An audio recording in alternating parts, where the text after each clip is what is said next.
I'm going to go off script and make Chris quite nervous here by making this audience participation. All right, are you with me? Yeah? Yeah? All right. So what I'd like to do is have you raise your hand if you've ever heard a heterosexual couple having sex.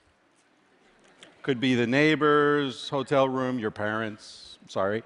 Okay, pretty much everybody. Now raise your hand if the man was making more noise than the woman. I see one guy there. It doesn't count if it was you, sir. All right. All right, so, okay, his hand's down, and one woman, okay, sitting next to a loud guy.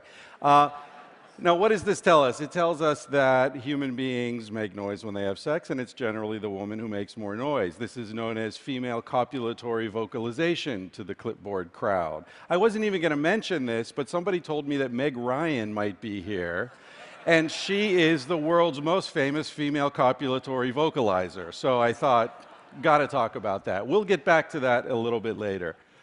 Let me start by saying human beings are not descended from apes, despite what you may have heard. We are apes. We're more closely related to the chimp and the bonobo than the African elephant is to the Indian elephant, as Jared Diamond pointed out in one of his early books.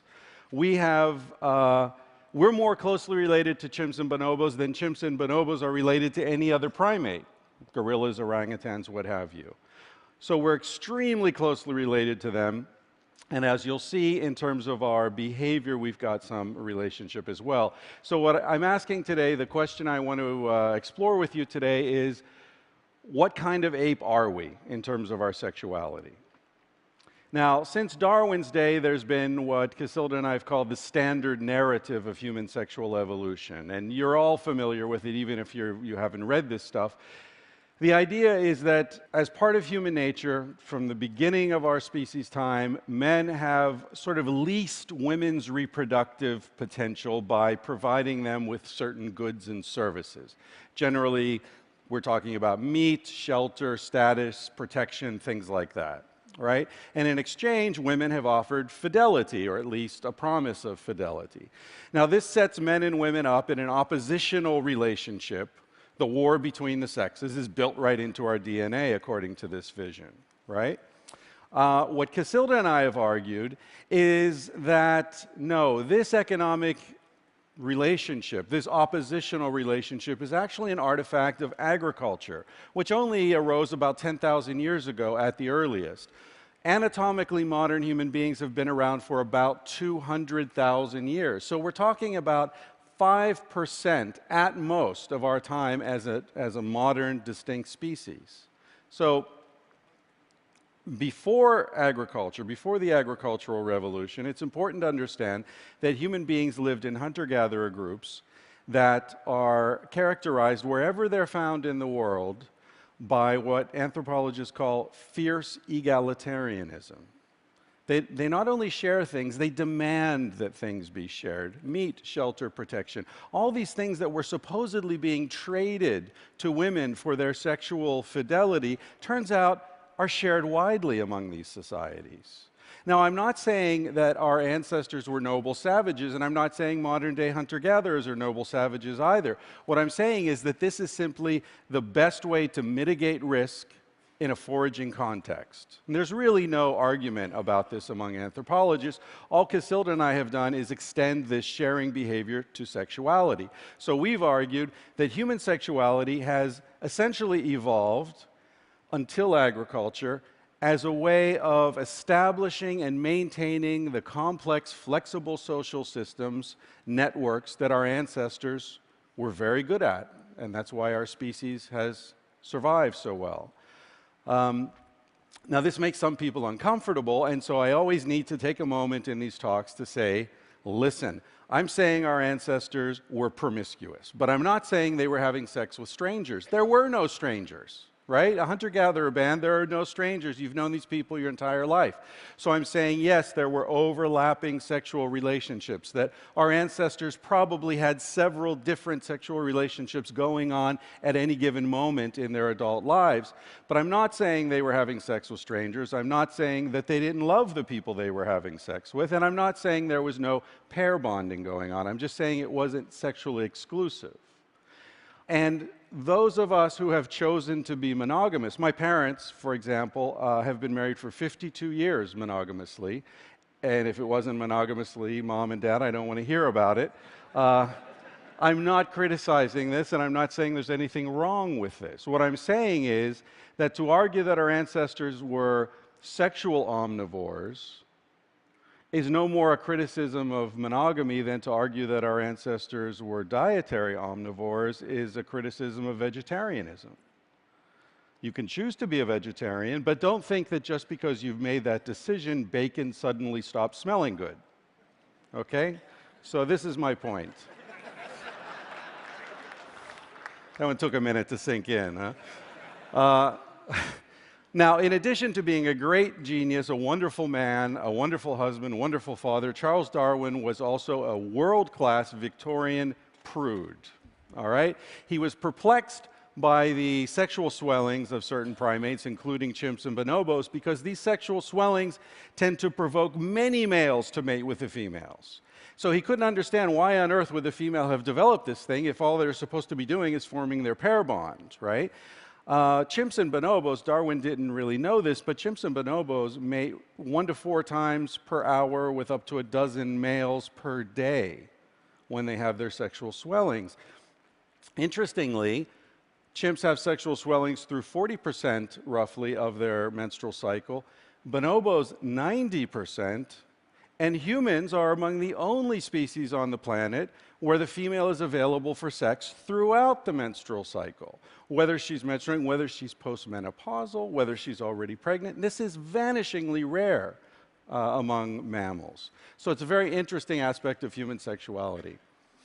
Now, Darwin ignored the reflections of the sexual swelling in his own day, as scientists tend to do sometimes. Now, so what we're talking about is sperm competition. Now, the average human ejaculate has about 300 million sperm cells, so it's already a competitive environment. The question is whether these sperm are competing against other men's sperm or just their own. There's a lot to talk about on this chart. The one thing I'll call your attention to right away is the little musical note above the female chimp and bonobo and human. That indicates female copulatory vocalization.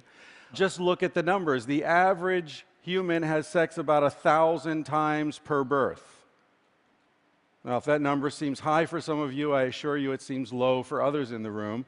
And we share that ratio with chimps and bonobos. We don't share it with the other 3 apes, the gorilla, the orangutan, and the gibbon, who are more typical of mammals, having sex only about 12 times per birth.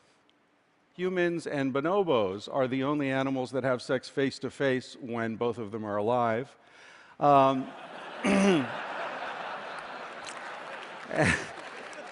And you'll see that the human, chimp, and bonobo all have external testicles, which in our book we equate to a special fridge you have in the garage just for beer.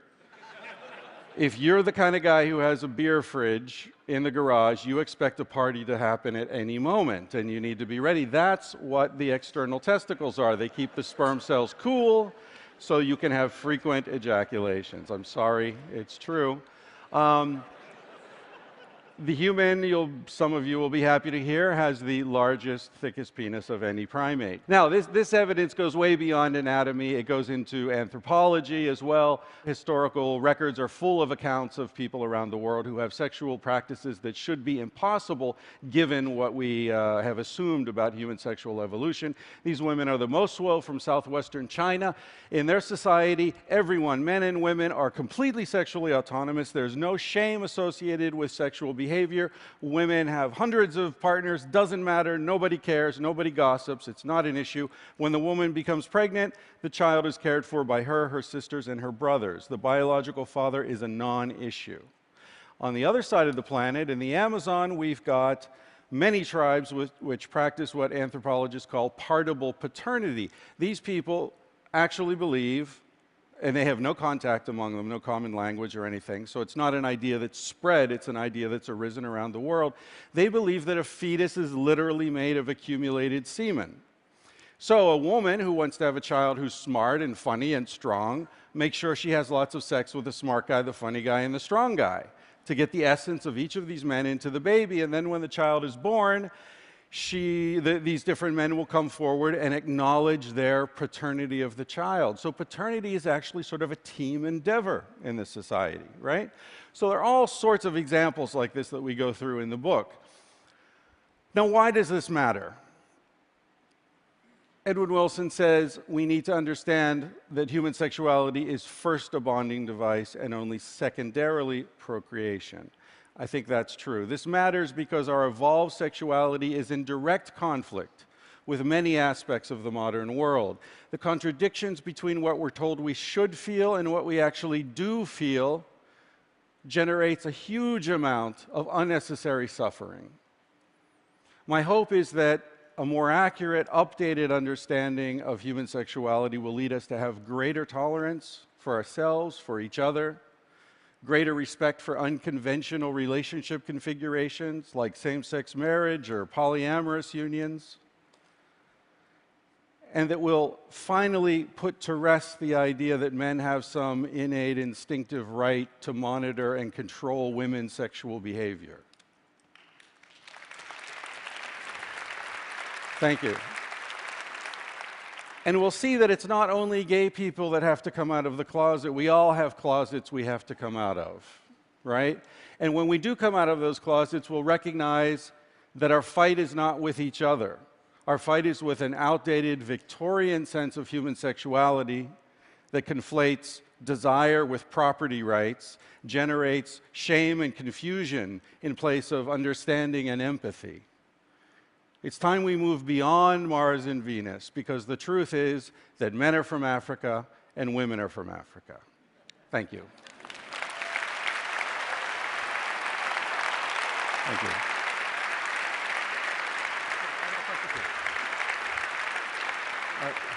Thank you. Thank you.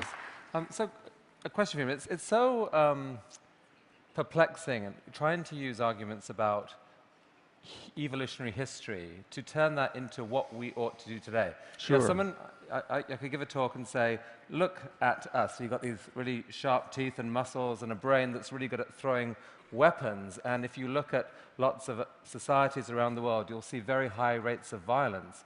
Non-violence is a choice, like vegetarianism, but it's not who you are.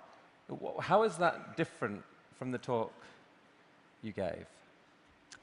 Well, first of all, the evidence for high levels of violence in prehistory is very debatable. So, but that's just an example. Certainly, you know, lots of people say to me, just because we lived a certain way in the past doesn't mean we should live that way now, and I agree with that. Everyone has to respond to the modern world. But the body does have its inherent evolved trajectories, right? And so you could live on McDonald's and milkshakes, but your body will rebel against that. We have appetites. I think it was Schopenhauer who said a person can do what they want, but not want what they want. And so what I'm arguing against is the shame that's associated with desires. It's the idea that if you love your husband or wife, but you still are attracted to other people, there's something wrong with you. There's something wrong with your marriage, something wrong with your partner. I think a lot of families are fractured by unrealistic expectations that are based upon this false vision of human sexuality. That's what I'm trying to get at. Thank you. Communicated powerfully. Thanks a lot. Thank you.